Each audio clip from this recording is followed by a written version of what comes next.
Good evening, everyone, and the warmest of welcomes to you all. My name is John Kinder, and I teach Italian here. And it's my very great joy to welcome you to this celebration of the 700th anniversary of the death of Dante Alighieri. This event is happening on the grounds of University of Western Australia, and the university asks us at the beginning of public events to make a statement about the land on which we're meeting. So I'm pleased to make that statement now. Nganya karich ni jawa juk nunga buja ngalakuru nini. Ngalakwangi nini koko birlia. Min maman yoka kulanka. Ngalakwangi nini ni karijin. Ale nunga we nijan. Kulini, kura, yeye, borda.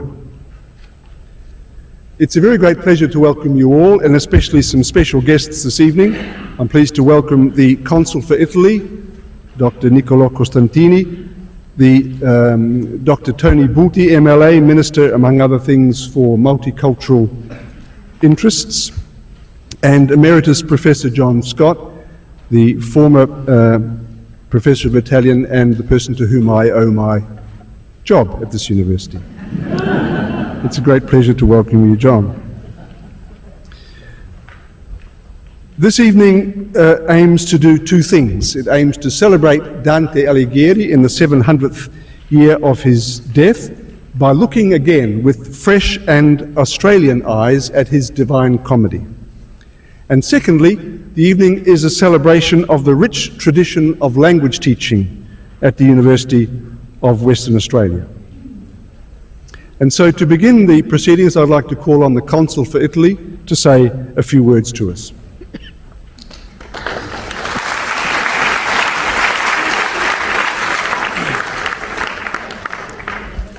Buonasera a tutti, grazie molte al professor Kinder. Si sente?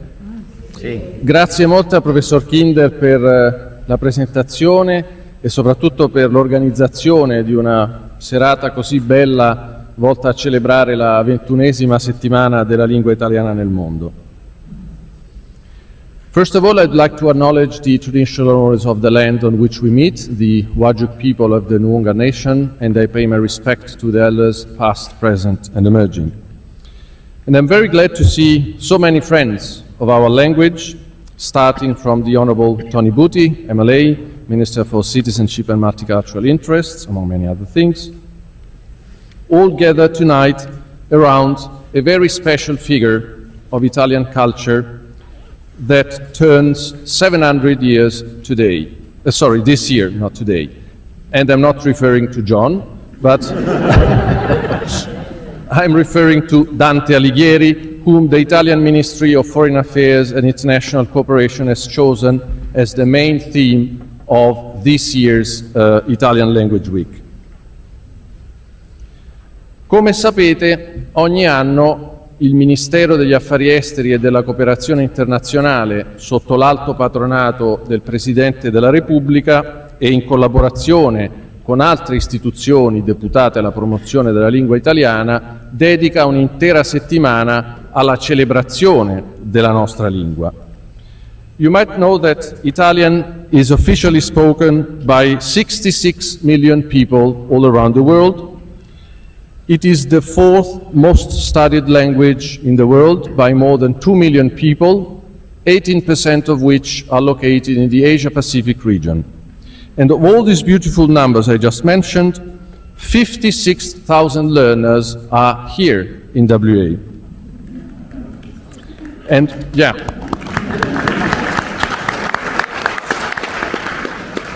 And such a beautiful number is possible thanks to the extraordinary commitment of all the actors involved in the promotion and spreading of the Italian language, starting from the University of Western Australia, the Italo-Australian Welfare and Cultural Centre, the Dante Alighieri Society, the Western Australia Association of the Teachers of Italian, as well as to the continuous financial support of the Italian government and the WA government.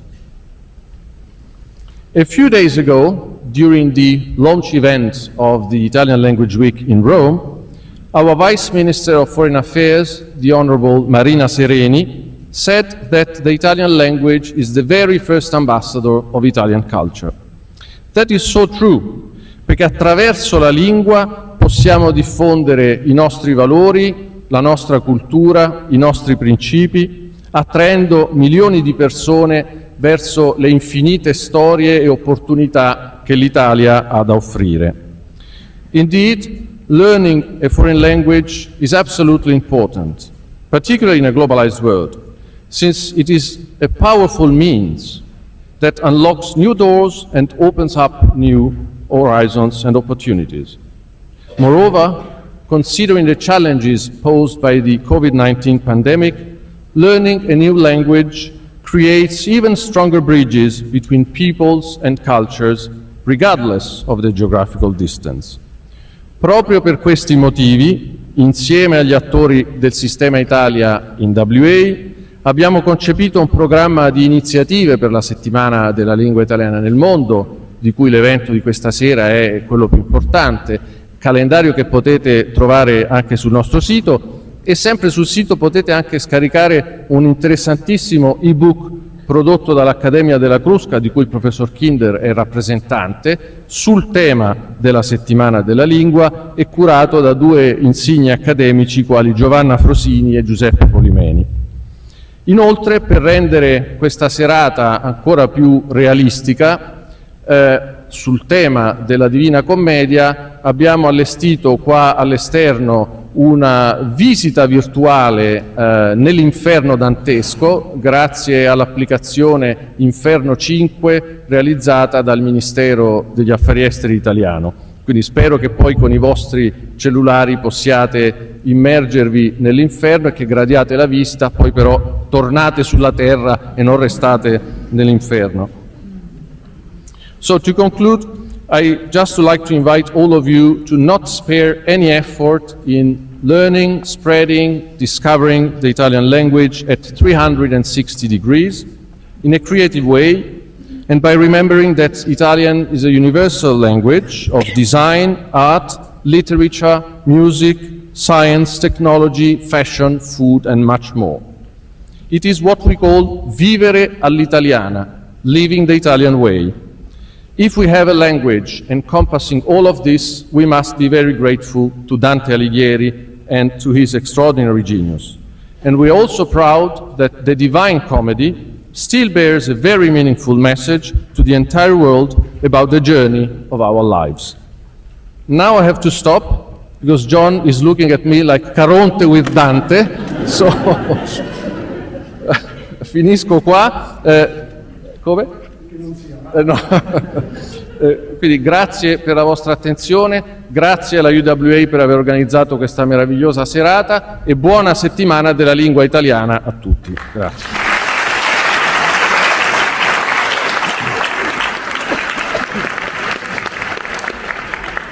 The consul got it wrong. I was watching him the way that Dante watched Virgil, hanging on his every word. I'd like to invite Minister Buti to address us before we set out on our journey through Dante's Divine Comedy. Thank you very much.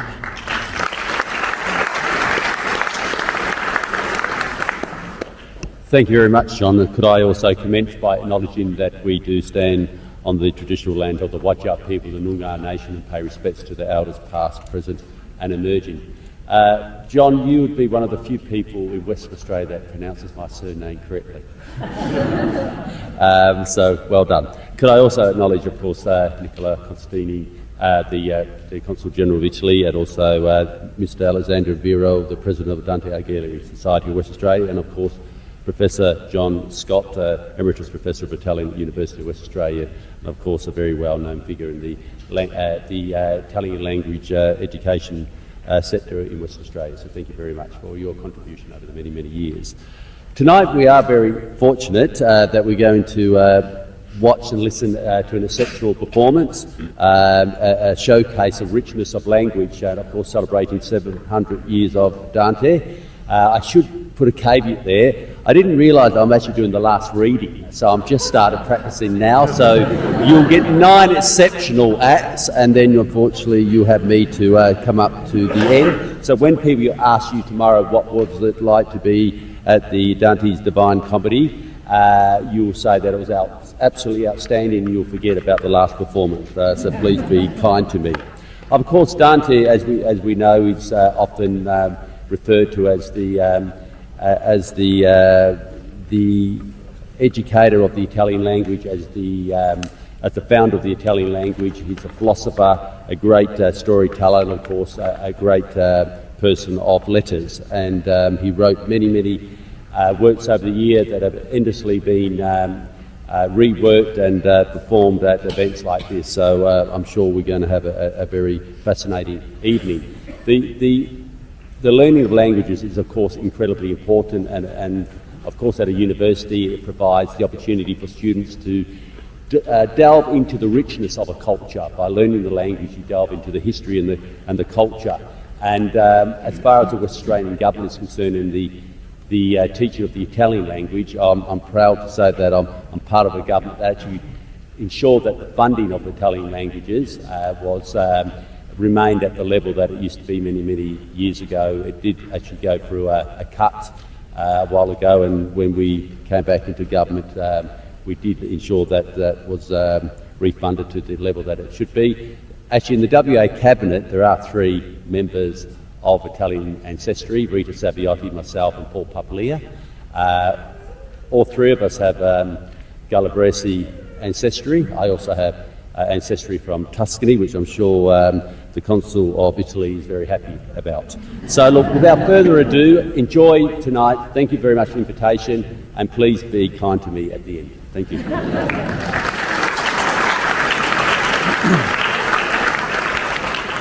Right, well, it's time for an Italian lesson. Please repeat after me. Dulcis in fundo. No, that wasn't... Dulcis in fundo. Dulcis in fundo. Good, well, it's actually Latin, not Italian at all, but Italians say it all the time, and what it means is there'll be something sweet at the end of a meal, but after the 9 readings tonight, we're going to have something very sweet at the end. So thank you very much for agreeing to do that, Ruth. So what we're about to do tonight, then, is to follow Dante's journey through the entire comedy. We'll be listening along the way to 10 extracts of the poem, and you might be asking, why 10? Well, Dante will tell us, of course, because 10 is the perfect number. You start with 3, the number of the Trinity, you square it and get 9, add 1, the number of unity, and you get 10, the perfect number. But there's another reason, and that is that we teach 8 languages other than English on this campus, and if we add the indigenous language of this place and the colonial language of this place, we get 10. Now, the booklet you have in front of you, and I hope you've all got a copy in your hands of the booklet, contains the 10 readings we'll be hearing, and it's a kind of mini divine comedy, a gift from the Italian program at UWA to each of you. With the booklet, you'll be able to follow the readings tonight, either in the language we'll be hearing, or in Dante's original Italian, or in English translation. And I hope that as you take it home, you'll be inspired to try reading the thing itself, if you haven't already.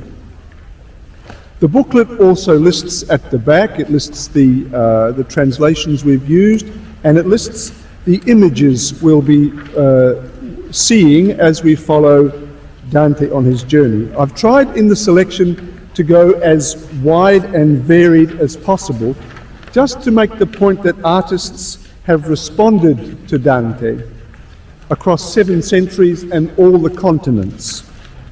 So we'll be seeing illuminated manuscripts from the 14th century, works by major European artists, contemporary photography, and works by high school students in Italy and 1 primary school student in Perth. So if your seatbelts are fastened, we can take off. Dante Alighieri was born in Florence in 1265.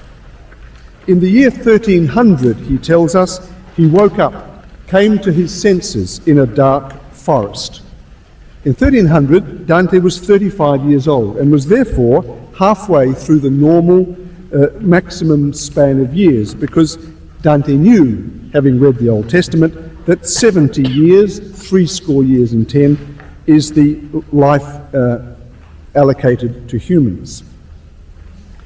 Dante doesn't remember how exactly he got into the forest, but he's clearly been through some very deep personal crisis, a crisis that we will discover is social and political, intellectual and religious, emotional and personal. He sees a way out, a destination, a mountain bathed in the rays of the rising sun, a new beginning.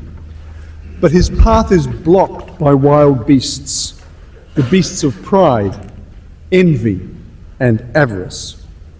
At this point, he is near despair until he sees a ghostly figure appear. Dante cries out to this figure, and the first word he speaks aloud in the Divine Comedy is mercy. Have mercy on me, he cries. The challenges of life are too much for me to face alone. I need a companion, a guide, someone to follow. We will now hear this opening passage of the Divine Comedy in Noongar, read by Professor Len Collard from the School of Indigenous Studies. Len.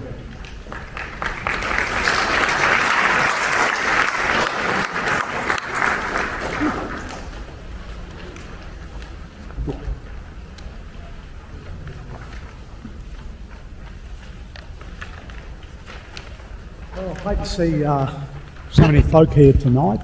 Special thanks for coming along to support John and the language team here at UWA.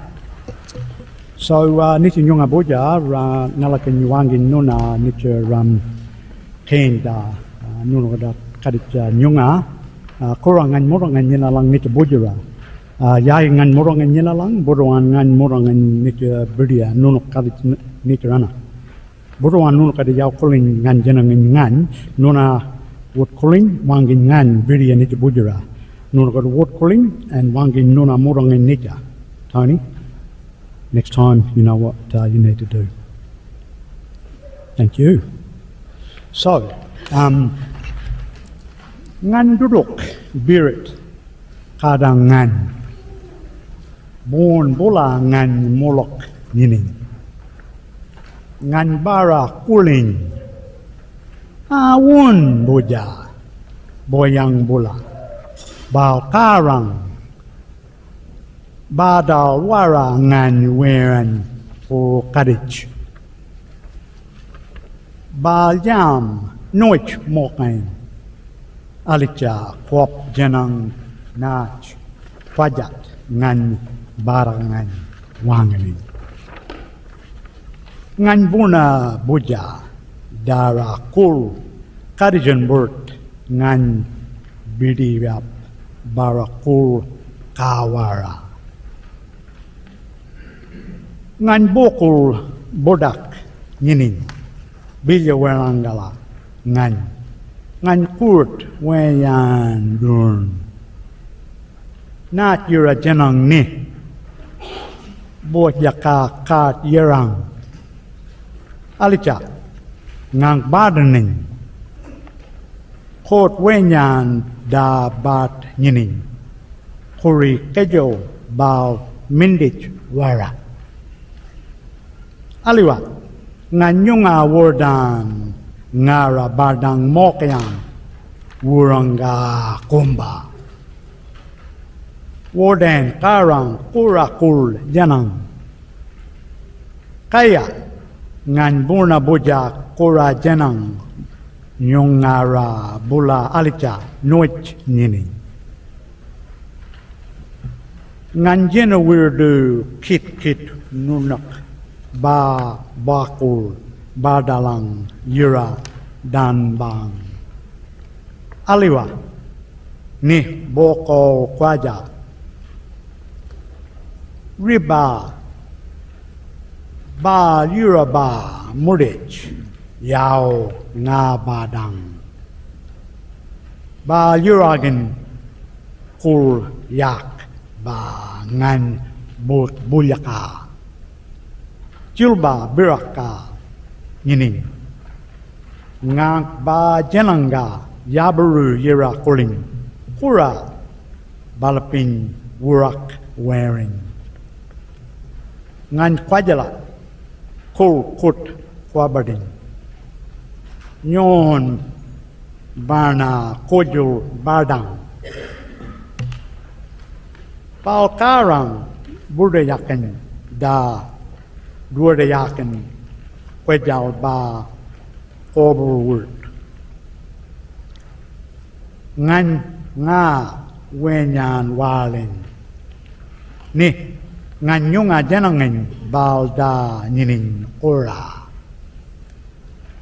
ngan bao wa wanganin ngan taram yung nien nunok mam duduk ba mulok noit aya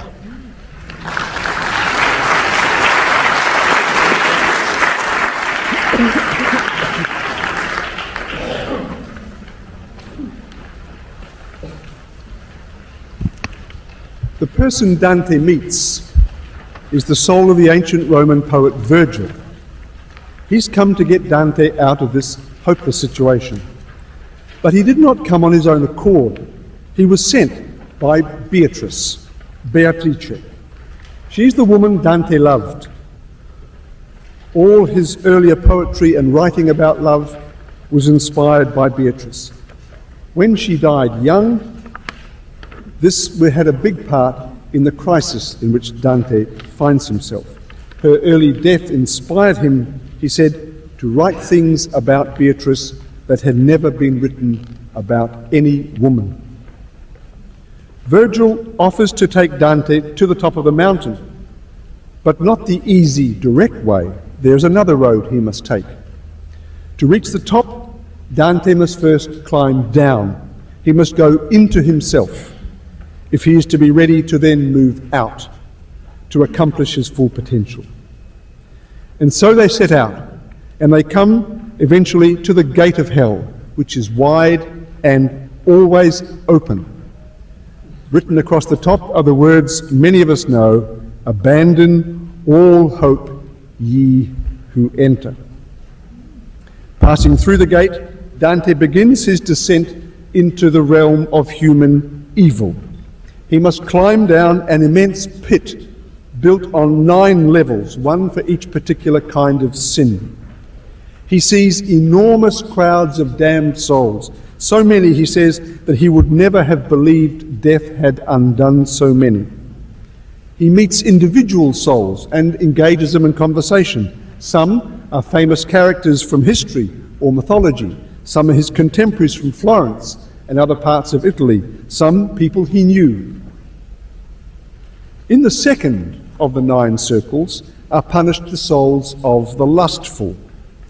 Among the huge crowd, he sees 2 souls who seem unable to abandon their love for each other, even in the place to which love has condemned them. They are Francesca da Rimini, as Tchaikovsky called her, and her brother-in-law Paolo, with whom she had an adulterous affair. One day, the 2 of them were reading about King Arthur's queen Guinevere being seduced by Lancelot, and life imitated art, as it sometimes does. As they read of the first fatal kiss between the queen and her lover, they too gave free rein to their passion. They were discovered by Paolo's brother, Francesca's husband, who slew them both, earning himself a place lower down in hell among the traitorous murderers and consigning the ill-fated lovers to their eternal damnation. We'll now hear this passage read in Indonesian by Professor David Bouchier from the School of Social Sciences.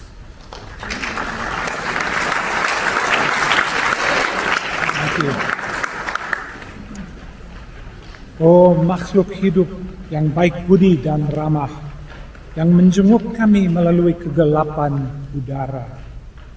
Kami yang telah mewarnai dunia dengan darah. Seandainya Raja Alam Semesta menghendaki, seuntai doa kami panjatkan bagi kedamaianmu, karena telah bersimpati atas dosa kami. Kami akan mendengarmu dan menceritakan yang kau mau, dan berbicara denganmu, dan angin pun membisu. Kota tempat aku dilahirkan terletak di debu sebuah pantai, tempat sungai Po mengalir, dan beserta anak-anaknya bermuara. Cinta yang dengan cepat melekat di hati yang begitu mulia, membuatku jatuh cinta pada tubuh indahku yang dirampas tiba-tiba, dan luka hatiku masih terasa. Cinta yang tak mungkin ditolak oleh yang dicinta. Rasa cinta membuat kasihku padanya begitu dalam. Seperti yang kau lihat pada diriku, ia tetap setia. Cinta telah menuntun pada kematian kami. Lubang neraka menanti orang yang merampas nyawa kami. Itulah yang mereka ceritakan pada kami. Ketika aku ikut merasakan jiwa-jiwa yang terluka itu, ku tundukkan wajahku dan terus seperti itu sampai Virgil bertanya, "Bagaimana menurutmu?" Dan aku pun menjawab, betapa banyaknya pikiran-pikiran indah dan keinginan kuat yang harus melalui jalan derita.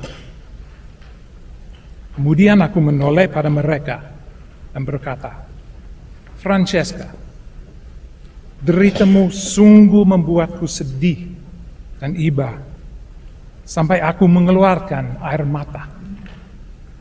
Katakan padaku, di saat-saat yang indah, penuh cinta, bagaimana caranya niat-niat yang tak pasti dihadapi oleh asmara?"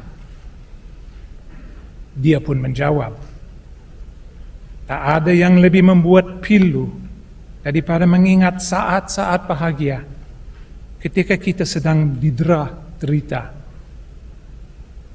Tuan yang terhormat tahu itu. Tetapi jika engkau memiliki keinginan yang pasti untuk mengetahui kisah cinta kami, aku akan ceritakan dengan air mata di pipi. Suatu hari, sebagai hiburan, kami baca kisah Lancelot yang jatuh cinta. Kami sendirian, penuh sukacita. Bacaan membuat kami saling pandang beberapa kali. Wajah kami menjadi pucat. Tapi hanya satu bagian yang memantapkan kita ketika diceritakan sebuah mulut indah, penuh tawa, dicium oleh kekasihnya. Orang yang selalu menemaniku dengan setia bergetar menciumku mesra. Galiotto adalah buku itu dan dialah penulisnya. Sejak itu kami menjauh dari kegiatan membaca. Sementara satu roh bercerita, yang lain menangis. Dan begitu sedihnya hatiku, aku pingsan seperti akan meninggalkan dunia. Dan aku pun jatuh bagaikan mayat yang tumbang.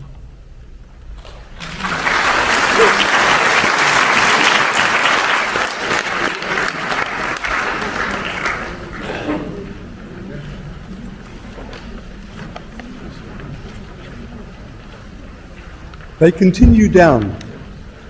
The space becomes more cramped as the pit shrinks and the sins become more wicked. Dante contemplates the full human potential for weakness and wickedness. He encounters monsters, many from pagan, that is to say, pre-Christian mythology. He encounters enormous giants. But above all, he sees humanity suffering as a result of misusing the gifts it receives from God. As the sins get worse, the punishments become more gruesome. Dante sees the souls of the angry writhing and kicking in a river of dark, murky water. Popes who sold church favours for money are buried upside down, jammed in on top of one another, their feet licked by flames. Those who split apart families, cities, religions are now hacked apart themselves by devils wielding swords and knives.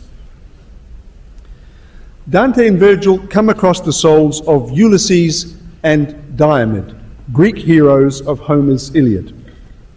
Dante creates his own version of Ulysses' journey home from Troy. Dante invents the story that Ulysses could not contain his curiosity to discover the world, and so he abandoned his home and family for one last journey of discovery. He defied the gods by sailing past the Strait of Gibraltar, the Pillars of Hercules, placed there as the boundary for all human knowledge. After many months, Ulysses and his band of men saw what he was searching for, a mountain, just as Dante had done.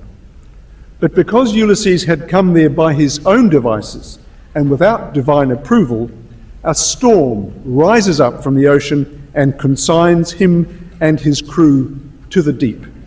We'll now hear this extract in Korean from Dr. Nicola Fraschini from the School of Social Sciences.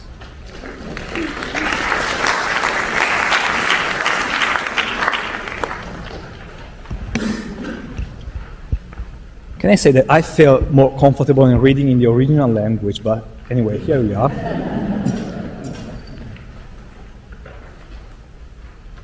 아에네아스가 가했다라고 부르기 전 태양신의 딸 기르케는 날 1년도 더 넘게 숨겨줬죠.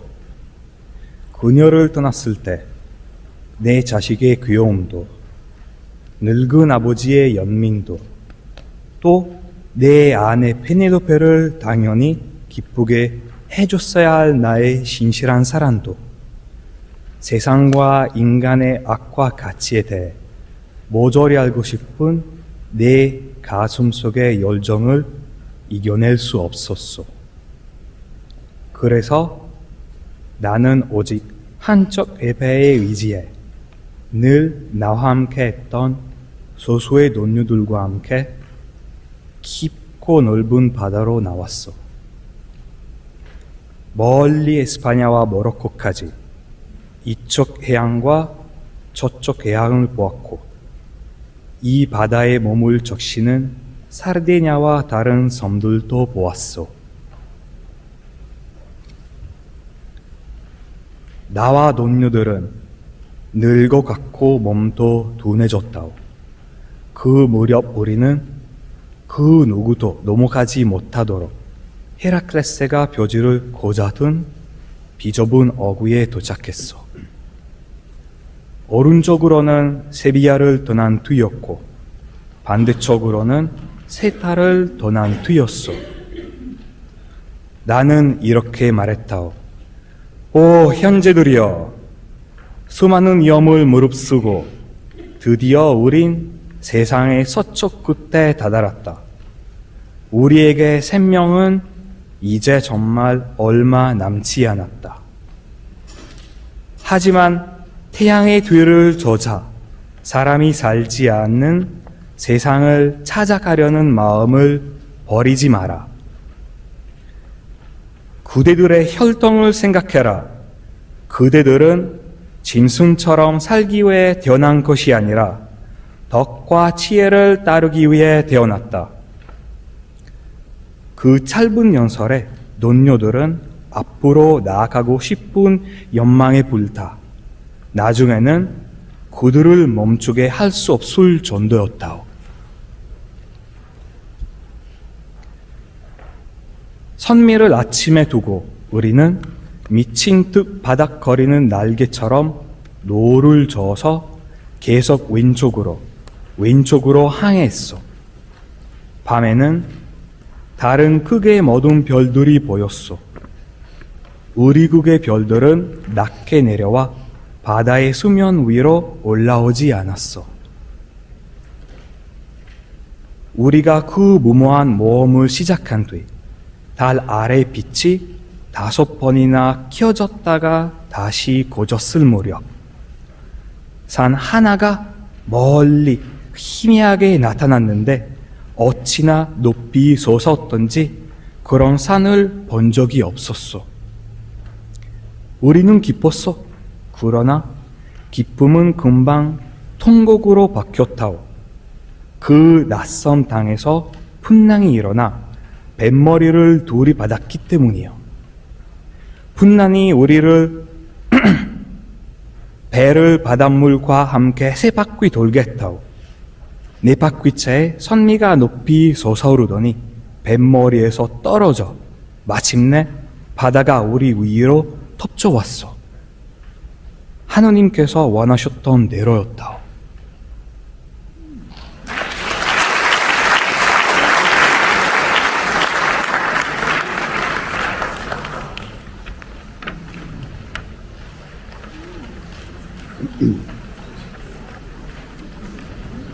The lowest part of hell holds the worst sin of all. This is treachery, betraying those who trust you.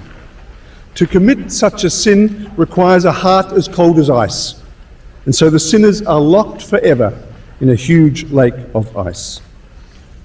Now, in medieval cosmology, the earth was at the center of things, and so Dante imagined heaven, the abode of God, as a circle outside the stars, stretching infinitely outward. The point furthest from the circumference of a circle is its center. And so when Lucifer rebelled in the beginning, God hurled him out of heaven with such force that when he hit the surface of the earth, he bore a huge hole and only stopped when he was wedged in the very center of the planet. This hole is the pit of hell.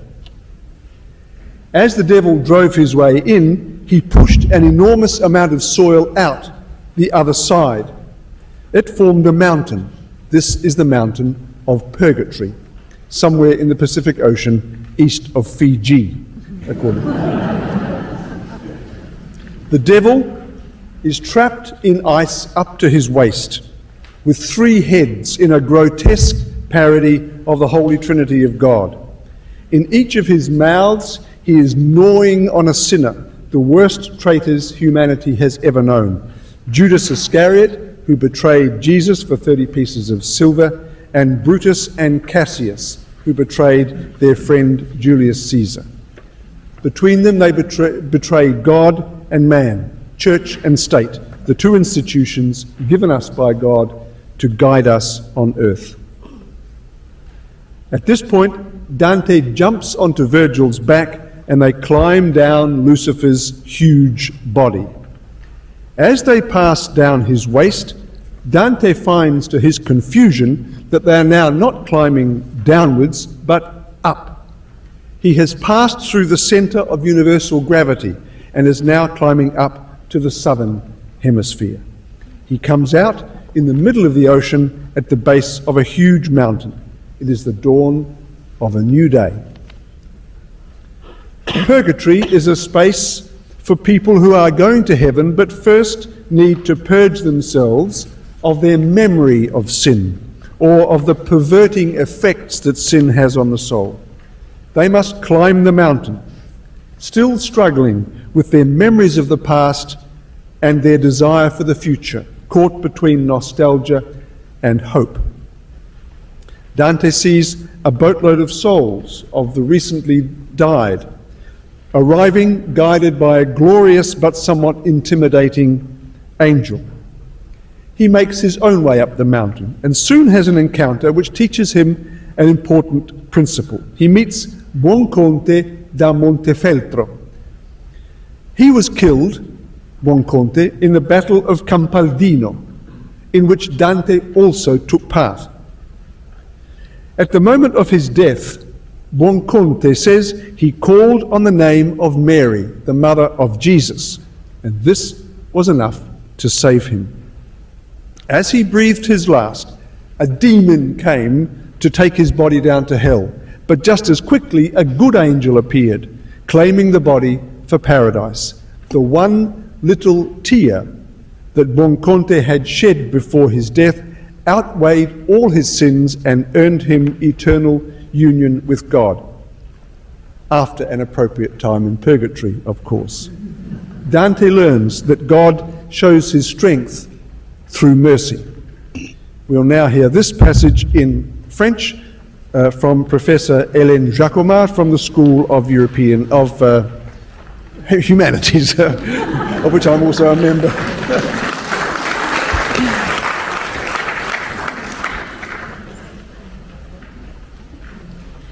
Puis, that was a test. Puis un autre dit: Ah, si s'accomplit le désir qui t'attire vers le haut mont, par pitié, aide le mien. Je fus de Montefeltro, je suis Buonconte. Ni Giovanna, ni aucun autre n'a souci de moi. Par quoi je vais parmi ceux-ci le front bas. Et moi à lui, quelle force ou quel hasard t'a égaré si loin de Campaldino, que jamais on ne connut ta sépulture. Oh, répondit-il, au pied de Casentino coule une eau appelée l'Archiano, qui, au-dessus de l'ermitage, a sa source dans l'Apennin. Là où elle perd son nom, j'arrivai, la gorge percée, fuyant à pied et ensanglantant la terre. Là, je perdis la vue, et le nom de Marie fut ma dernière parole. Et je tombai, et seule resta ma chair. Je dirai le vrai, et redis-le parmi les vivants. L'ange de Dieu me prie, et celui de l'enfer criait: Ô toi du ciel, pourquoi de lui me prives-tu? De celui-ci, tu emportes ce qui est éternel, à cause d'une petite larme qui me le ravit. Mais autre chose ferai-je du reste. Bien, sais-tu comment dans l'air se rassemble l'humide vapeur qui retombe en eau, dès qu'elle monte, là où le froid la saisit?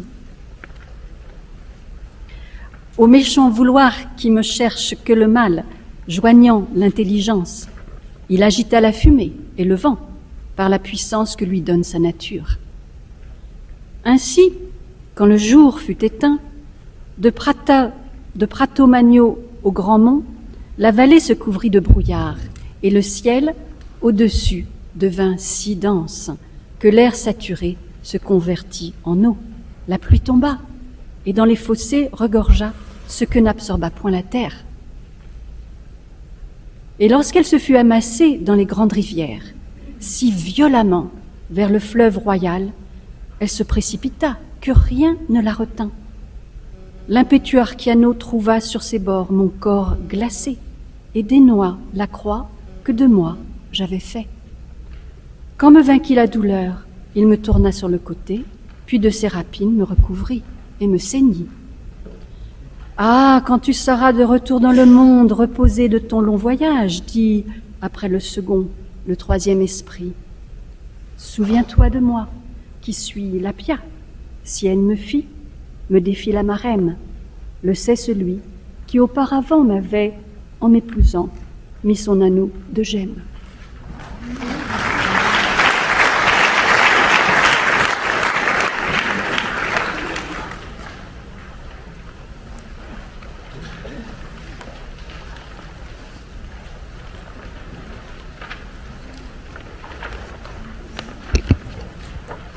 Dante must do the hard work of climbing up the mountain, but on occasions he receives help from others.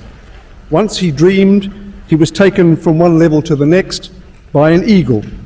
When he woke, Virgil explained he had received the generous intervention of Saint Lucy, the patron saint of light, as her name suggests, an important figure in Dante's journey. He comes to the gate of purgatory. Unlike the gate of hell, this is narrow and shut. It's guarded by an angel who wields a fearsome sword. Dante undergoes a sort of confession before the angel. When the angel is satisfied, he carves the letter P into Dante's forehead 7 times. The P stands for the Latin word peccatum, meaning sin. As he passes through the gates, Dante must now climb up the 7 terraces of the mountain, 1 terrace for each of the 7 deadly sins. On each terrace he will see souls undergoing a special physical punishment to purge them of that vice. The first terrace is for the worst of the 7 deadly sins, pride.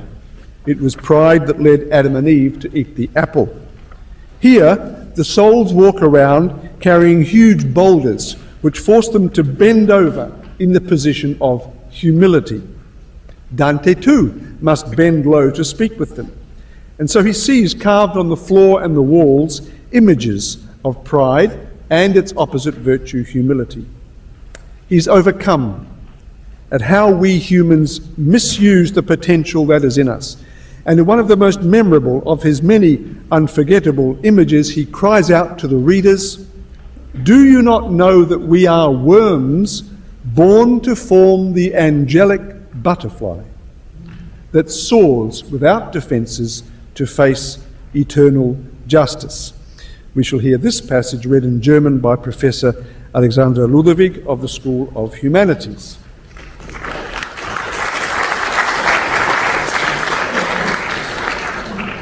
Kaya, buonasera, guten Abend. Sichtbar macht er die Red, er des Gesichts von Ewigkeit nichts Neues noch gesehen. Doch uns ist neu, weil uns die Kunst gebricht. Indes ich mich ergötze, hinauszuspähen, nach solcher Demut Bildern, deren Wert noch eher erhöht, durch welchen sie entstehen. Da lispelte Vergil mir zugekehrt, sieh, jene dort, die langsam, langsam schreiten, von diesen wird uns wohl der Weg gelehrt. Ich ließ, da immer hier nach Neuigkeiten mein ganzes Streben war, voll Ungeduld nach dieser Seite hin die Blicke gleiten. Vernimmst du, Leser, wie sich Gott die Schuld bezahlen lässt? Nicht denke drum zu weichen vom guten Pfad und trau auf seine Huld. Mag diese Qual auch der Hölle gleichen, denk an die Volk. Im schlimmsten Falle wird nur bis zum großen Spruch die Marter reichen.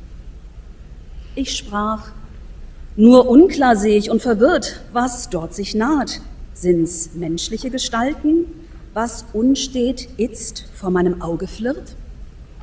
Kaum seh ich selbst ihr Bild sich klar entfalten, entgegnet er, weil erdwärts tief gebückt von schwerer Last sie Haupt und Schultern halten. Sieh, was dort unter Steinen näher rückt. Sieh scharf und du entwirrst gequälte Schatten und siehst genau, was jenen niederdrückt. Stolze Christen, o ihr armen Matten, der Fuß schlüpft rückwärts, doch an Geiste blind. Glaubt ihr vortrefflich, geh Erlauf vonstatten? Bemerkt ihr nicht, dass wir nur Würmer sind, bestimmt zu jenes Schmetterlings Entfaltung, des Flugs nie der Gerechtigkeit entrinnt?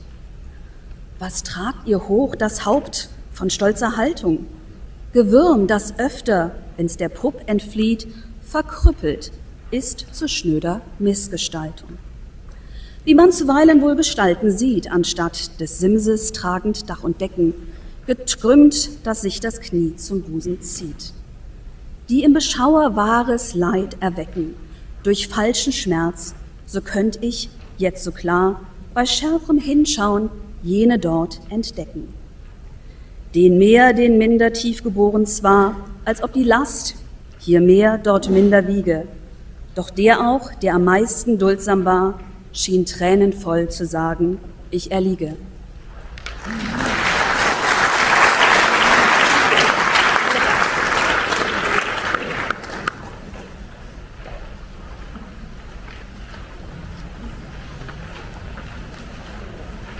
In the center of the purgatory, and because purgatory is the central part of the comedy, this is in the center of the whole story, Dante has to pause and rest. He fills the time with conversations about questions that torment him and torment us. These questions, I think, will probably accompany humans as long as we inhabit this planet. If God is good, why is the world such a mess? If the loving God made us in his own image and likeness, why do we do so much that is destructive to the world around us, to others, and to ourselves? The heart of the matter here for Dante is desire, reason, and freedom. All things, Dante says, have within them a primal force of attraction. Each created thing is attracted to what is right and appropriate for it. So fire, for example, obviously desires high air because flames burn upwards.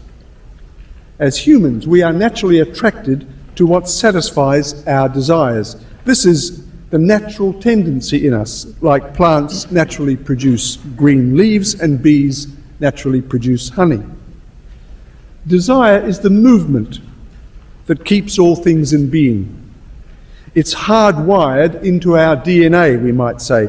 Desire is our sharing in the mystery of eternal being. Dante knows that the Christian understanding of eternal being, of God, is of a mysterious community of three persons, bound together in ultimate freedom, in infinite freedom, by mutual love. The very substance of being is revealed to Dante as relationship.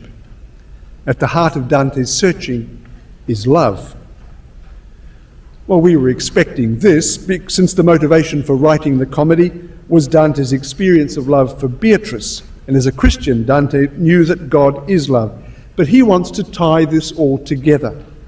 He wants an understanding of things that includes everything. Nothing else will do. Being human, Dante says, brings with it the enormous privilege and burden of being able to choose. Fire and plants and bees cannot choose the object of their desire, and the angels in heaven no longer have any choice either. We alone have the gift of reason, our ability to relate to reality in all its dimensions, even those we cannot comprehend. As well as reason, humans have the unique gift of freedom, the freedom to choose how to use our reason to direct our desires. This is the central intuition of Dante's journey. And we shall hear this passage in Chinese read by Dr. Yu Tao from the School of Social Sciences.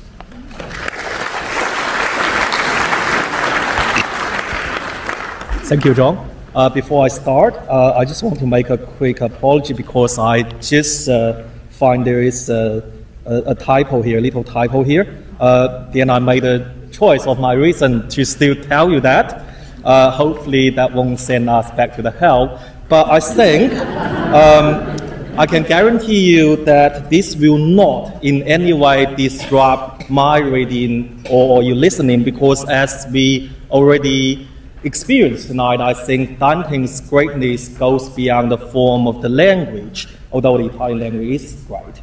It's brilliant, but I think it's the idea and the source embedded in these beautiful lines that really sort of send the message across the cultures. So I will start reading the Chinese passages. 心灵生下来就敏于产生爱怜，事物取悦于它而唤醒行动，它就会直趋该事物的旁边。你的感官从现实世界中获得印象，把印象在内心展开，然后使心灵向着该印象聚拢。如果心灵聚拢时向着对象曲摆，这种曲摆就是爱，也就是天性，由心月重新寄于你的胸怀。然后像火焰向着高空飞灵，因自己先天本质而上击，常返所属的事物中，才会久停。心灵被觉后，也这样进入欲望里，这过程是精神活动。被爱的事物使心灵欣喜，心灵才会止息。你现在明白了真相是怎样隐伏，不为某些人察觉。这些人都坚持认为，凡是爱本身都值得称述。也许因为表面看来，爱之至总是这么美好吧。不过，蜡虽好，盖在蜡上的印记未必都如是。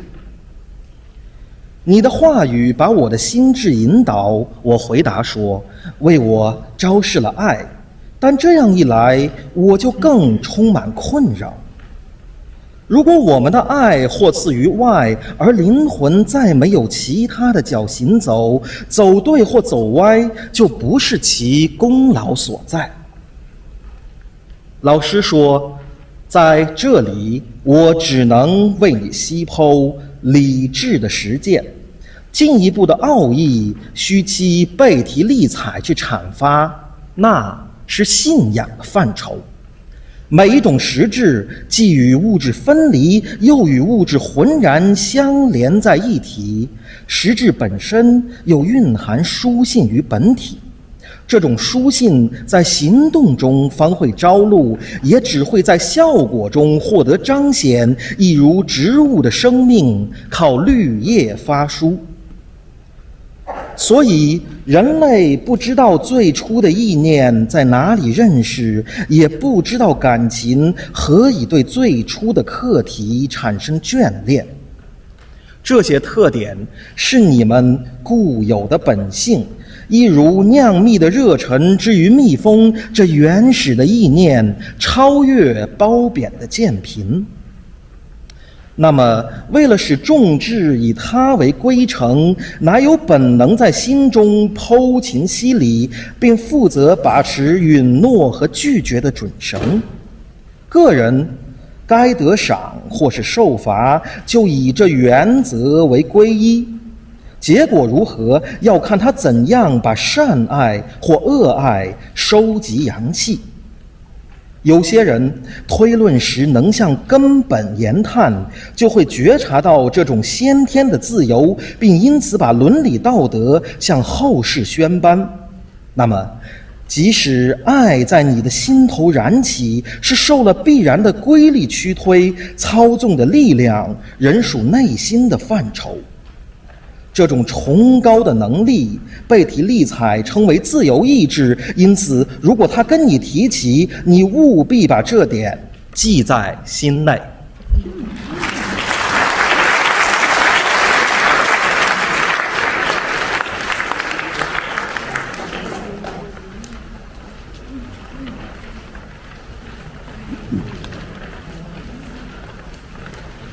When Dante has climbed up all 7 terraces, he comes out into a beautiful garden.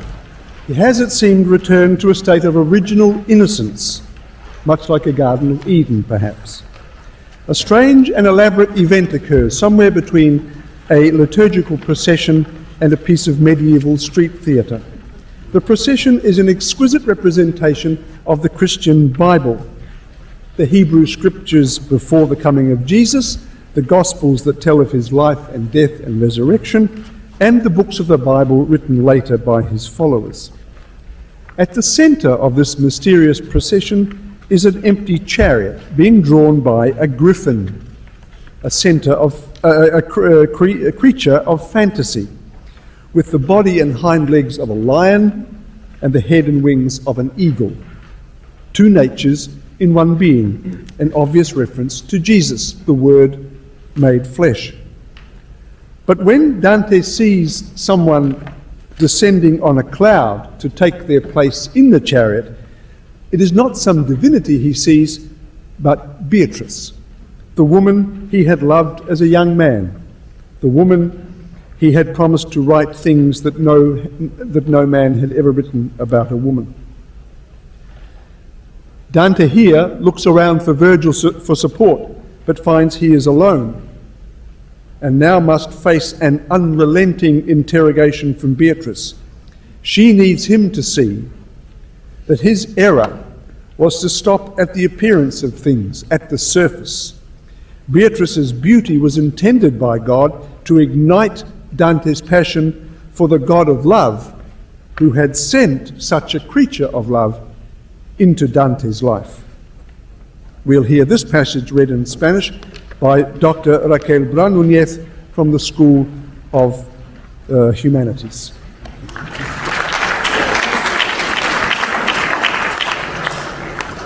Thank you. Alguna vez del día, en el retorno, la parte del oriente vi rosada, y la otra parte con sereno adorno, y la cara del sol nacer sombreada, de modo que velado de vapores podía sostenerse la mirada. Así, entre nubes de fragrantes flores, que la angélica mano vierte arriba, y caen como lluvia de colores sobre cándido velo, cinta oliva. Una mujer surgió con verde manto, la veste, de color de llama viva.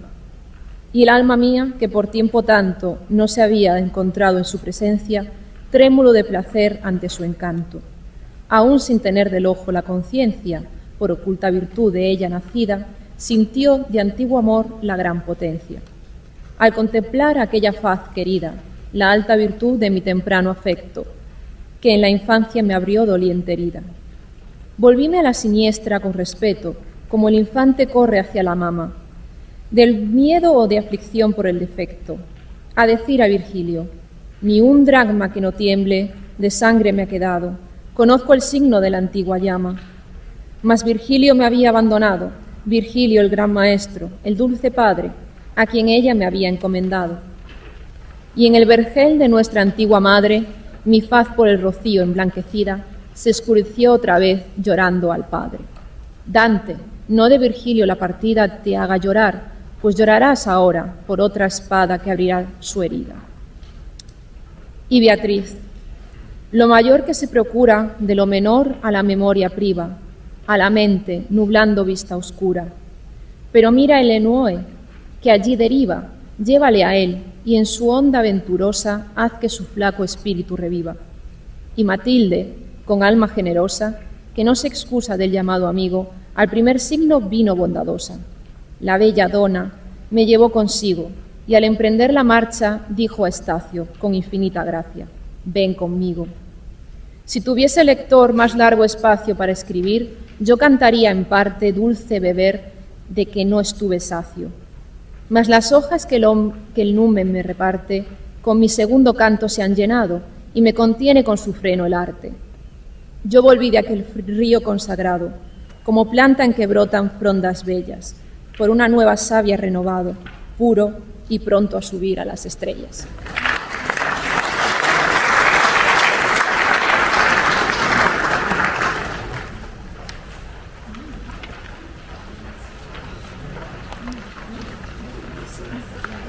Dante is now led to two rivers. One will wash away the memory of all the evil he's committed, the other will restore the memory of all the good he's ever done. He is now ready to ascend to the third state of being, union with eternal being itself. All of the 7 P's have been removed from his forehead as he's climbed the 7 terraces, and he finds to his delight and amazement that he is able to follow Beatrice simply because he wishes to, through power of desire, as she flies up into the heavens. Dante is now guided by Beatrice through the 9 heavens that circle around the earth. At the beginning of Paradise, and many times to the end, Dante tells us how he struggles to find the words to express something that cannot be put into words. The experience of going beyond the human leads him to make up a new word for this mystical or ecstatic experience. Trasumanare, transhumanation, going beyond the human. We'll hear this passage from the Paradise in Japanese from Dr. Kyoko Kawasaki from the School of Social Sciences.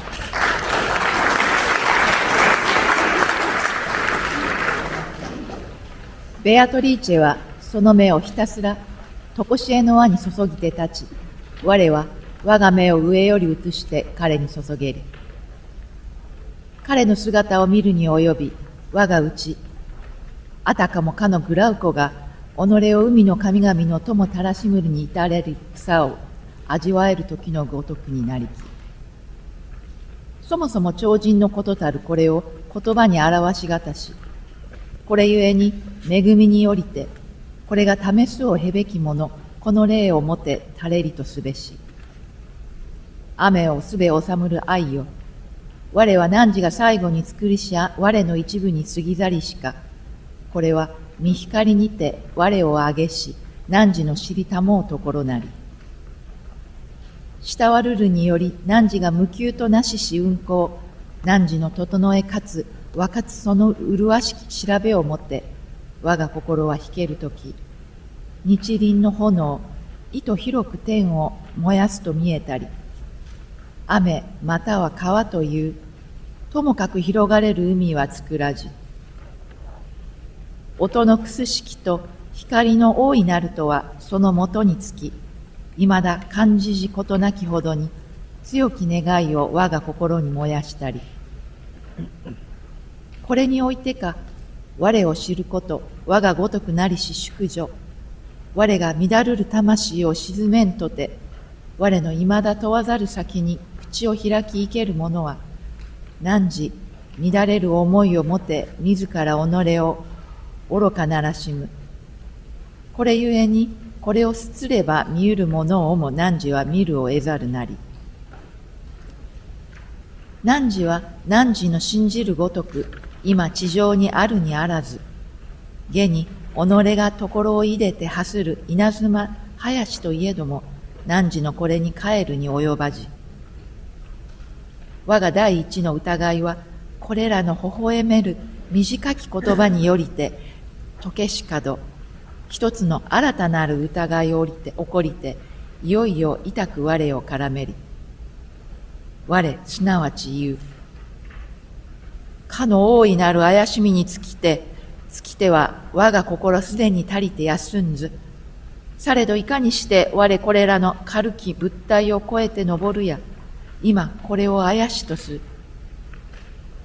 これにおいてか彼、一つの憐れみの吐息の後、狂える子を見る母のごとく、目を我が方に向けて言う。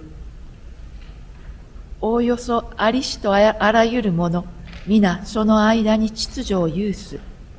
しかしてこれは宇宙を神のごとくならしむる形式ぞかし。もろもろの尊く作られしもの、とこしえの力、これを目的としてかかる方は立てられき、の後をこの中に見る。我が言う秩序の中に自然はすべて傾けども、その分異なりて、己が源に意図近きあり叱らざるあり。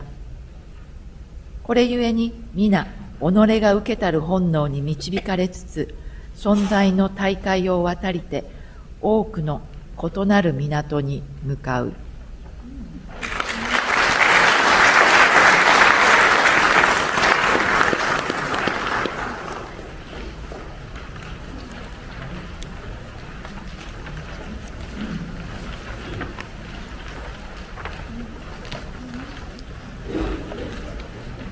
Dante learns that all the souls in paradise are actually in the same place. They're all in the Empyrean, the abode of God. But as a special privilege to him, they've been arranged in the 9 heavens to show the different degrees to which they enjoy the presence of God. He sees countless multitudes of souls and engages in conversation with them. Dante's heavens are constructed on the basis of an integration of pagan and Christian virtues, the 4 cardinal virtues, prudence, justice, fortitude, and temperance, and the 3 theological virtues, faith, hope, and love. Dante sees many people and encounters individual souls. In heaven, though, he finds that each soul finds its perfect happiness in being with the others. They sing together, not just in unison, but in harmony. And when a soul speaks to Dante and says, I, or my, they mean we and our. Unlike the sad stereotypes we hear these days of heaven, Dante's paradise is an exhilarating experience of movement, of light, of harmony, of colour and sound. And as Dante approaches the ultimate object of his desire, union with being itself, his desire does not decrease. His desire does not decrease, as we might expect, as if he could simply relax into a state of almost non-consciousness within God. On the contrary, Dante finds his desire grows the more it is satisfied. The more he learns to see, the more he desires to see. He's feeding on a food which, even as it quenches his hunger, makes his appetite grow. And yet his heart and mind are always grounded in this life.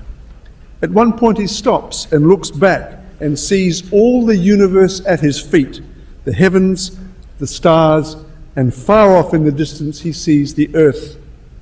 He's struck by how small it is, rather like the astronauts who look back out of their space rockets. And with a mixture of affection and impatience, he describes our common home as this patch of earth that makes us so fierce. At the very end, Beatrice quietly leaves him, as Virgil had before. She goes to resume her place among the blessed. Now that Dante has learned to appreciate her beauty for what it truly is, he must turn his gaze from her to another woman. This is Mary, the mother of Jesus. And this takes us back to the beginning of the story. Because when Virgil first came to help Dante out of the dark forest, he came because Beatrice had asked him, but Beatrice had also been asked by others, and the chain goes back to Mary. The initiative in this whole story was hers. She took the first step. But to approach her, Dante needs one final guide, a third. This is St. Bernard of Clairvo, a spiritual giant of the medieval period. He will speak to Mary on Dante's behalf. The dynamic of companionship, of following one who's ahead of us on the journey, continues right to the end. And so it is Bernard who addresses Mary on Dante's behalf. He first praises Mary for her unique role in cosmic history. Among her many qualities, he describes Mary as the fountain of mercy, which again takes us back to the beginning, because we remember the first word that Dante spoke out loud in the comedy was, "Have mercy on me." Now he has come to the fountain of mercy herself. After praising Mary, Dante asks her to allow Dante to experience the ultimate vision of God himself. And we'll now hear this prayer of Bernard to Mary, one of the most famous extracts in Italian literature, by one of the world's leading Dante scholars, Emeritus Professor John Scott.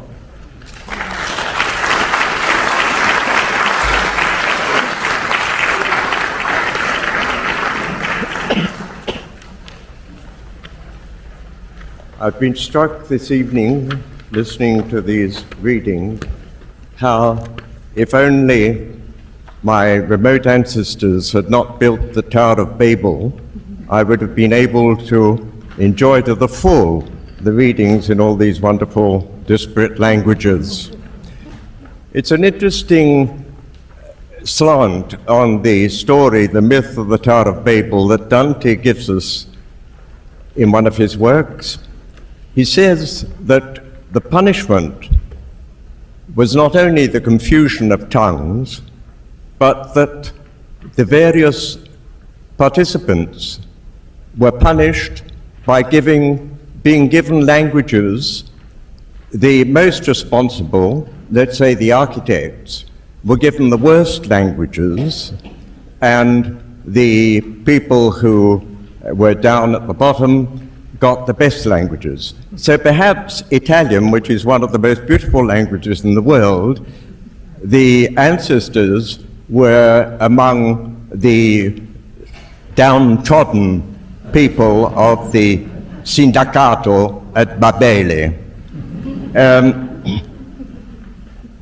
I have brought this evening to show you this, which was kept in the pocket of many soldiers, especially in the First World War.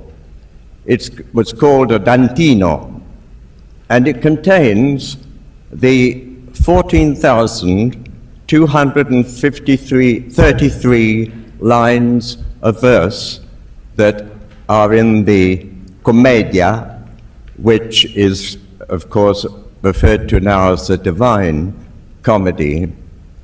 Now, of these over 14,000 verses, the whole poem is on building blocks of the terzina. If you look at the Italian, you probably will have noticed that there are groups of 3 verses, and it is in fact called terza rima. That is already, as John has referred to, the Trinitarian number, and it is 3 in 1. The 3 verses make up 1 terzina. And you have lines of 11 syllables, so you have in a terzina 33 syllables, another reference to the Trinity.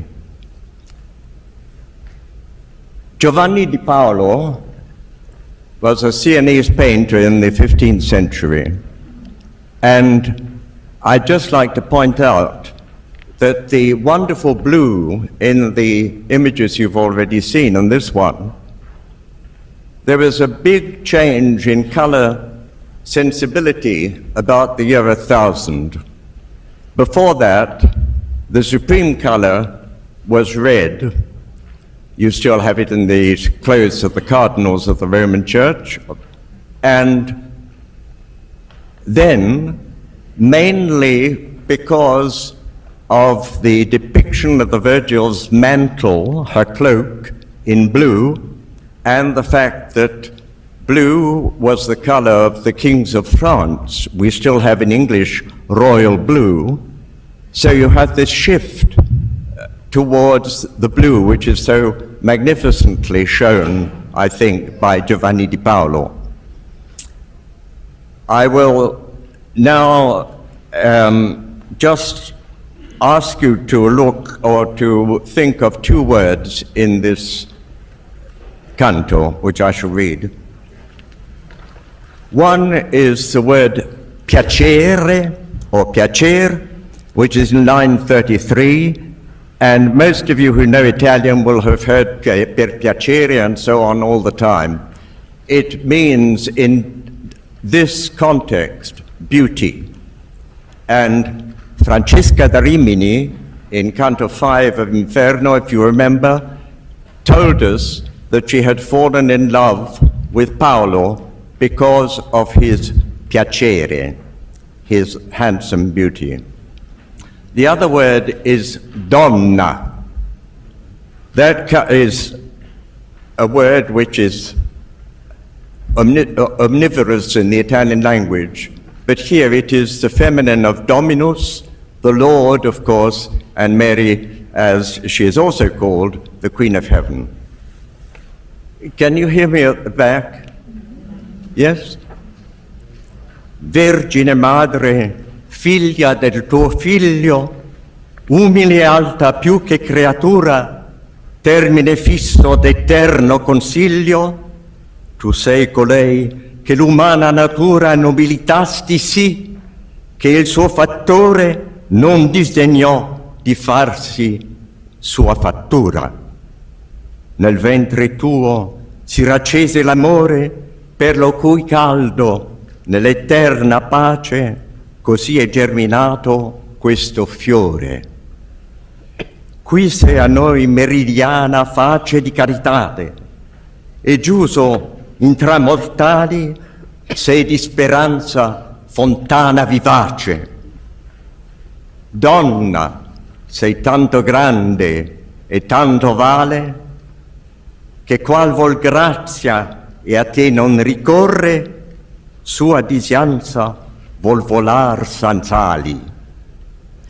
La tua benignità non pur soccorre a chi domanda, ma molte fiate liberamente al dimandar precorre.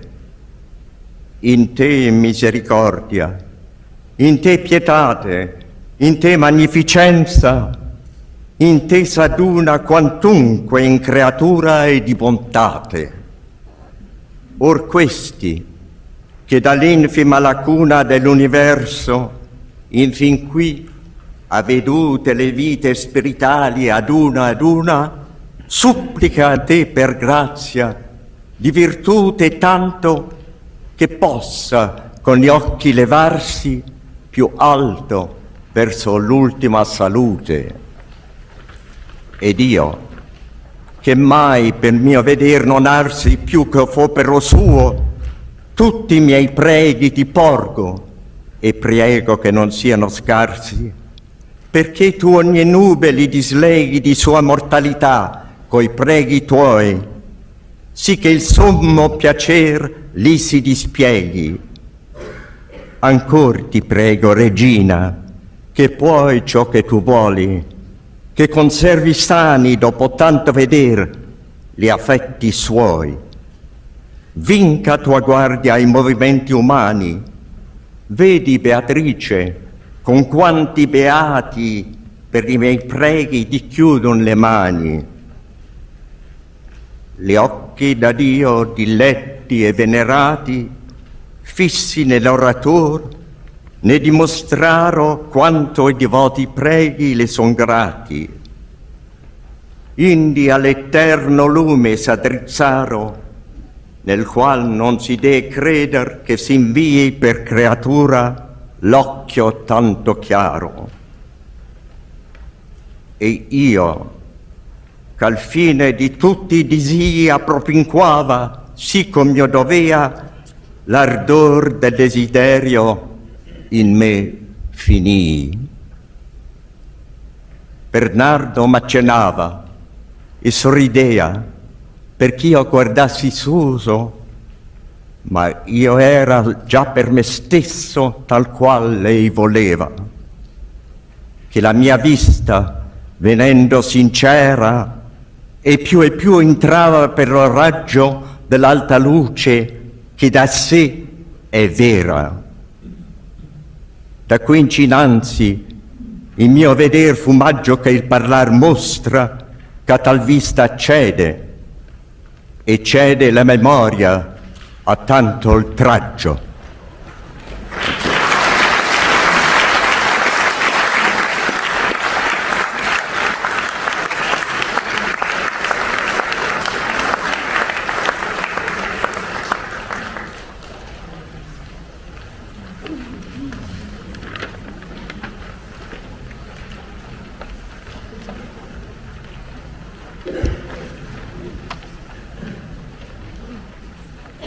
Dante now experiences the full and unhindered vision of being itself as he looks into God.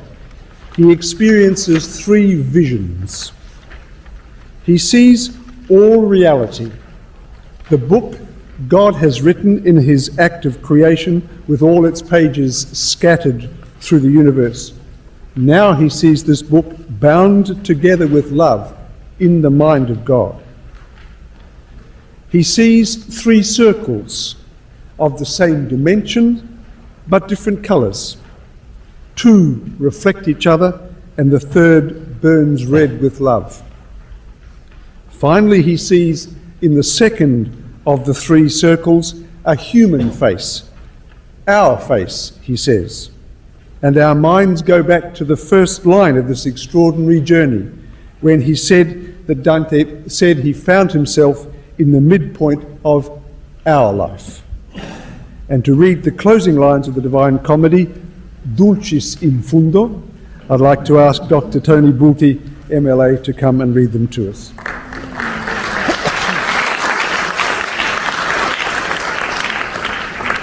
Thank you. My luck that I have to follow on from Professor Scott. What little I recall is to be told. From this point on, in words more weak than those of one whose infant tongue still babes at the breast, and not because more than one simple semblance was in the living light of which I gazed, for it is always what it was before, but through my sight, which I gazed, grew stronger, that sole appearance even as I altered, seeming to be changing in the deep and bright essence of that exalted light. 3 circles appear to me. They are 3 different colours, but all of them were of the same dimension. One circle seemed reflected by the second, as rainbow is by rainbow, and the third seemed vibrated equally by those 2 circles. How incomplete is speech, how weak, when set against my thought. And this, to what I saw, is such, to call it little is too much. Eternal light, you only dwell within, yourself and only you know you, self-knowing, self-known. You love and smile upon yourself. That circle, which begotten so appeared, in you as light reflected, when my eyes had watched it with attention for some time, within itself and coloured like itself, to me seemed painted with our effigy, so that my sight was set on it completely. As the geometer intently seeks to square the circle, but it cannot reach, through thought on thought, the principle he needs. So I searched that strange sight. I wished to see the way in which our human effigy suited the circle and found place in it, and my own wings were far too weak for that. And then my mind was struck by light that flashed, and with this light received what it had asked. Here force failed my high fantasy, but my desire and will were moved already, like a wheel revolving uniformly by the love that moves the sun and the other stars.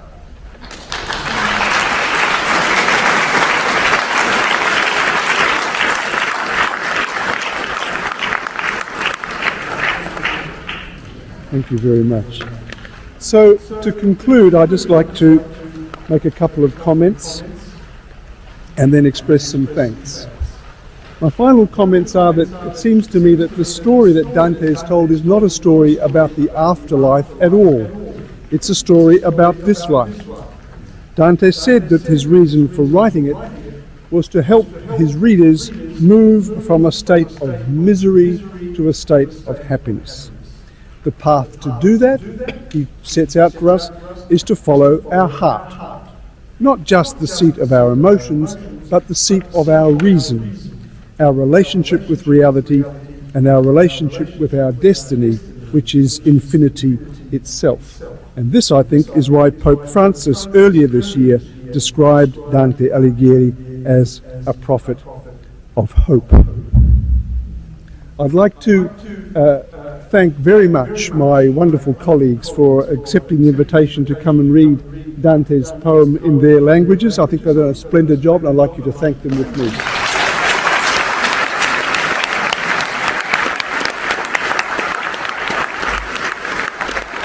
I'd like to thank our special guests, Dr. Bulti, Mr. Constantini, the Consul, and Professor Scott for coming along and participating in the event.